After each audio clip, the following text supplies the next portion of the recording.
quienes tendrían que recuperar esta memoria que hay del velasquismo, ¿no? Porque se requiere conocer, ¿no? Efectivamente, había una campaña expresa, eso lo entendemos todos, después de, ni bien salió, ni bien llegó, se produjo el retorno a la democracia, entre comillas, en 1980, vino todo un trabajo de desmontaje, no solo de la reforma, sino también de escribir la historia de una manera falseada, ¿no? En lo que concierne al velasquismo. Entonces, ¿quiénes nos toca reescribir? Pues creo que todos, ¿no? Creo que todos tenemos, y justo lo que el grupo promueve es el intercambio para que cada quien pueda sacar de su propia experiencia lo que puede dar como fe, como testimonio, y esto tenemos que transmitirlo. Entonces hay que en gran parte reescribir la historia nacional, ¿no? La historia del velasquismo en particular, porque todo lo que hay simplemente son una campaña de mentiras como las que se dicen a diario contra Pedro Castillo, ¿no? Sin que eso quiere decir que no hay errores, no hay fallas, que las hay, pero una cosa es que hayan errores y hayan fallas y otra cosa es tergiversar por completo el sentido de la historia, ¿no? Y con lo que se ha hecho con el velasquismo es exactamente eso, ¿no? Tergiversar el sentido de las reformas y pedirle que pudiese mostrar frutos en 7 años de un proceso que en realidad fue cortado, fue cercado por los propios enemigos de la revolución y que no se le permitió continuar conforme a lo que estaba precisamente considerado en el plan Inca como el corto, el mediano y el largo plazo, ¿no? Y en el tema de la reforma agraria, era precisamente lo que venía a continuación, era el gran reto de potenciar la capacidad del campesino, ¿no? No bastaba darle la tierra, había que capacitarlo y darle herramientas.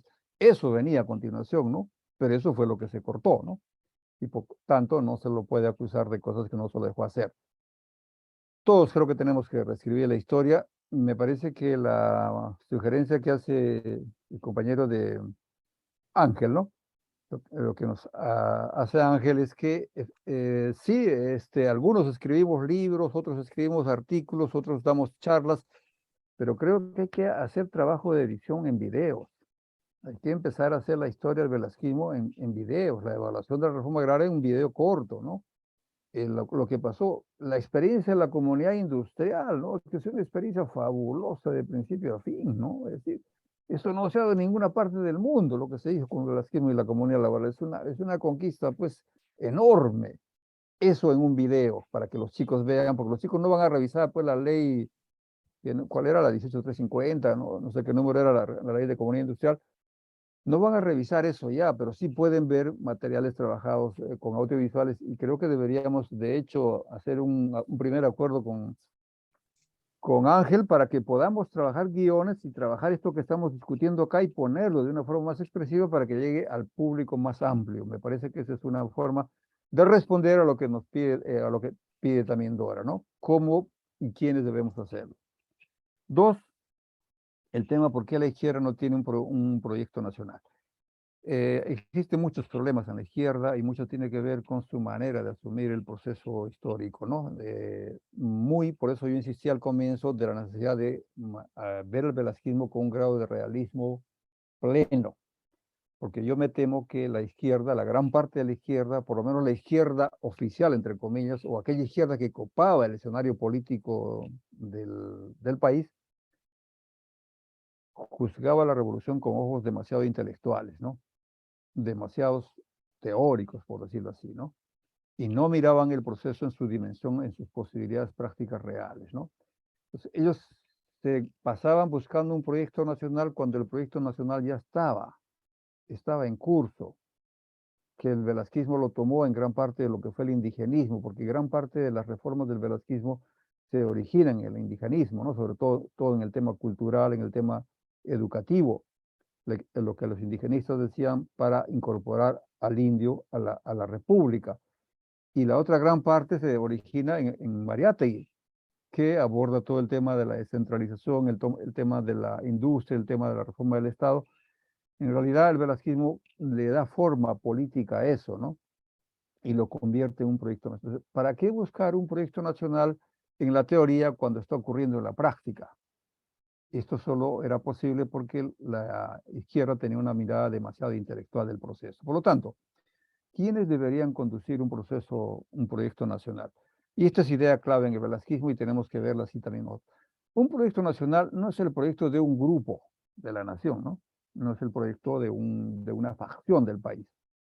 Es un proyecto cuya fortaleza está en poder aglutinar a las fuerzas sanas de la nación. Vengan del lado que vengan, vengan del centro, de la izquierda o la derecha, vengan del campo, de la ciudad, de la industria, de la pesca, donde vengan, todos aquellos que creen el Perú como una posibilidad de un país diferente en el que la gente viva razonablemente bien y que actúan con la suficiente honradez para ponerse de acuerdo, todos ellos son los que deberíamos tomar parte en ese proyecto nacional. El sentido del plan Inca no es un plan para la clase pobre, ni es un plan para los intelectuales, ni es un plan únicamente para la izquierda. Es un plan que intenta aglutinar todas las fuerzas sanas, productivas de la nación, y ese es el gran reto, porque lamentablemente por las heridas que dejó la colonia y por lo que dejó la república, la gran masa popular fue excluida de los negocios empresariales, ¿no? Y entonces, la empresa parece ser un privilegio de blancos, y no debe ser así, ¿no? Tiene que ser, en realidad, una posibilidad para todos los peruanos. Y en el momento en que los empresarios que tenemos, grandes, pequeños, formales o no formales, se junten con todos los peruanos, con las clases productoras peruanas del campo y la ciudad, con los obreros, los trabajadores, la gente, los emergentes que ponen, y sepamos reconocernos como parte de un esfuerzo nacional, en ese punto estamos dando vida a un proyecto nacional cuya parte visible, cuya parte pensada ya la escribió el velasquismo. Por eso decíamos que bastará con que revisemos un poco y extraigamos ideas ahí, y entonces tenemos ya las bases sólidas para armar un proyecto nacional en términos de el modelo a dónde avanzar. Pero la fuerza social del proyecto nacional somos todos, ¿no? Y ese es el gran reto.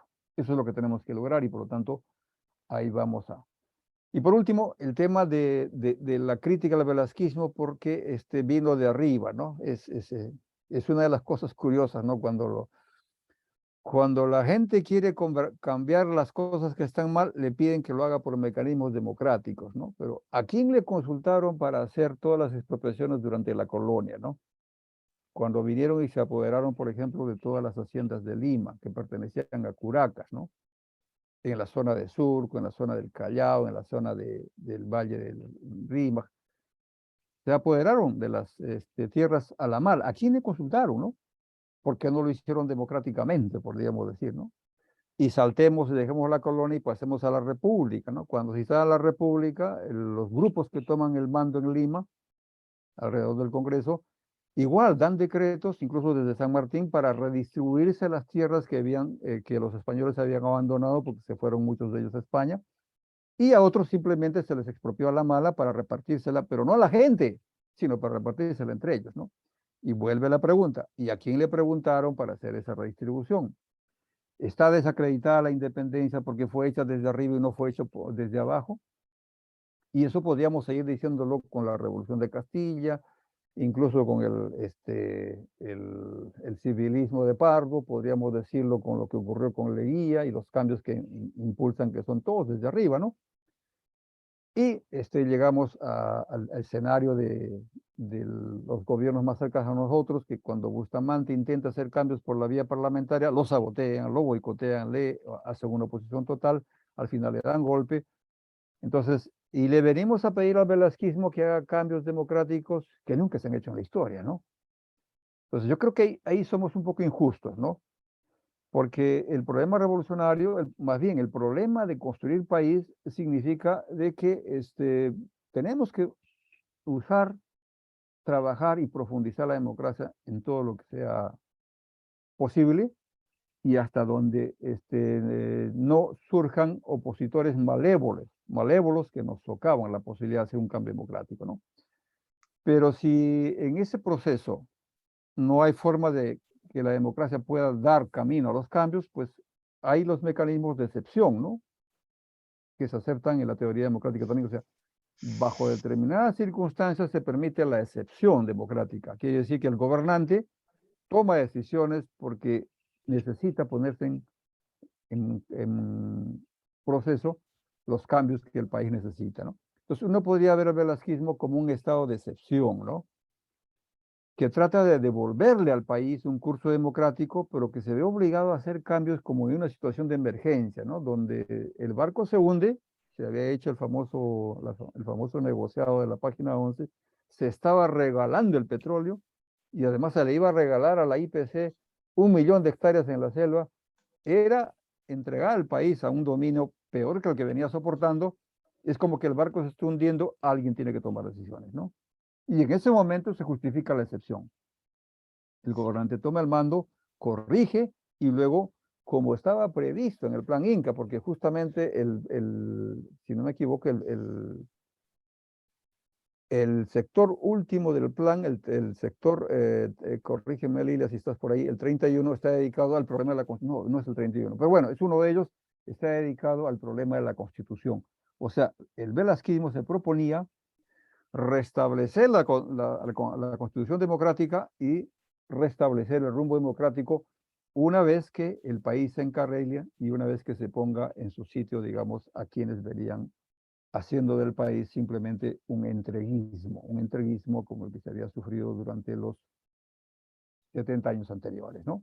Entonces, si bien la democracia tiene que ser el punto de partida de toda revolución, bajo ciertas condiciones se puede admitir una excepción constitucional siempre que esto responda al sentido democrático del pueblo, ¿no? Porque el velasquismo no fue una revolución contra el pueblo, sino fue una revolución para justamente darle al pueblo la posibilidad de que tenga los bienes, los derechos que la República no le había otorgado, ¿no?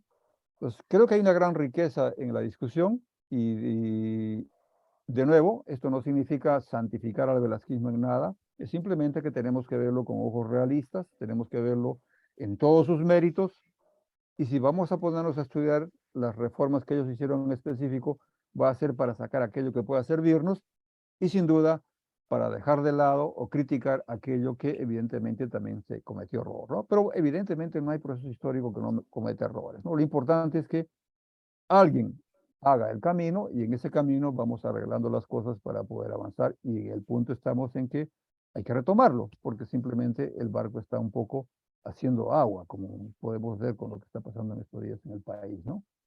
Creo que esa es la gran lección del velasquismo y por ahí nos toca comprometernos un poco a su exacta evaluación histórica, que es lo que tratamos de hacer ahora, ¿no?